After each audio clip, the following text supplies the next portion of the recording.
Hello বন্ধুরা, welcome back to my channel. তোমরা সবাই কেমন আছো? আশা করছি সবাই খুব ভালো আছো। আজকের আমার পরীক্ষার লাস্ট দিন একদম। আর আজকের দিনটা একদিকে যেমন খুব আনন্দের যে পরীক্ষাটা শেষ হয়ে গেছে, তারপরের দিকে খুবই একটু কষ্টেরও, কারণ আর কোনো দিন আমি কলেজ যেতে পারবো না, কারণ কলেজ লাইফ শেষ। আর এখানেই স্কুলের এই ছেলে মেয়েদেরকে দেখে না আমার নিজের জীবনটাই মনে পড়ে যাচ্ছিলো যে কি করে এত তাড়াতাড়ি সব কিছু চলে গেল। যাই হোক, কিছু আর বলেও লাভ নেই। তো এখন আমি চলে এসেছি হচ্ছে আমার অ্যানিভার্সারির কিছু জামা কাপড় নিতে। তো আমার দোকানে দেওয়া ছিল বানাতে, আর শাড়িটা যেহেতু ব্লাউজ পিস কাটাতে হবে তার জন্য দেওয়া ছিল। তো সব নিয়ে এখন হচ্ছে বাড়ি চলে এসেছি। তো চলো তোমাদের একে একে দেখাই। এখানে হচ্ছে আমার শাশুড়িমার কিছু ব্লাউজ কাটাতে দিয়েছিল, সেগুলো রয়েছে।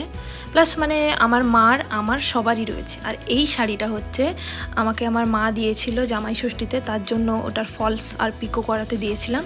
তো ভাবছি এটাই অ্যানিভার্সারিতে পরবো।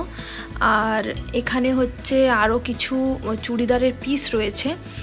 এটা হচ্ছে আমার চুড়িদারের পিস, দেখো তো কালারটা কেমন লাগছে। এই কালারটা আমি ফার্স্ট টাইম ট্রাই করলাম। এর আগে কিন্তু আমি এই কালারের কোনো চুড়িদারই পরিনি। তো খুবই আমার পছন্দ হলো, যার জন্য আমি এটা কাটাতে দিয়েছিলাম।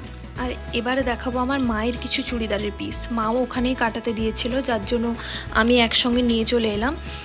এটা ওই পিঙ্কের ওপরে একটা চুড়িদার পিস রয়েছে, তিনটে রয়েছে মোটামুটি। আর এটা হচ্ছে ওই বাটি প্রিন্টের ওপরে হলুদ আর সবুজে। খুলে আমি একটু পরে দেখাচ্ছি। আর এটা হচ্ছে ওই কি কালার বলে, ওই সবুজ সবুজ টাইপের একটা কালার। এই দেখো, এটা হচ্ছে আমার চুড়িদারটা, এটা মায়ের, এটাও মায়ের। এই যে হলুদ কালারটা, এটা দেখো খুব সুন্দর লাগছিল। আর এটাও মায়ের। আর এই যে হচ্ছে আমার শাশুড়িমার ব্লাউজগুলো, এগুলো কাটাতে দেওয়া ছিল, যার জন্য সব একসঙ্গে নিয়ে এলাম। কারণ কালকে যেহেতু আমার অ্যানিভার্সারি, তার জন্য আর কোনো টাইম পাবো না আনতে যাওয়ার। আর এখানে কিছু জিনিস রয়েছে, এখানে রয়েছে দুটো মেহেন্দি, যেহেতু আমি কোনো ওকেশান হলে খুব মেহেন্দি পরতে ভালোবাসি। আর রয়েছে 4টে চুড়ি, যেটা আমার শাশুড়িমার জন্য নিয়ে এসেছি। তো যাই হোক, আজকের ভিডিওটা তোমাদের কেমন লাগলো আমাকে জানিও। আর কালকে যেহেতু অ্যানিভার্সারি, তার জন্য একটা খুব ভালো ব্লগ আসবে। তো আশা করছি তোমাদের ভালো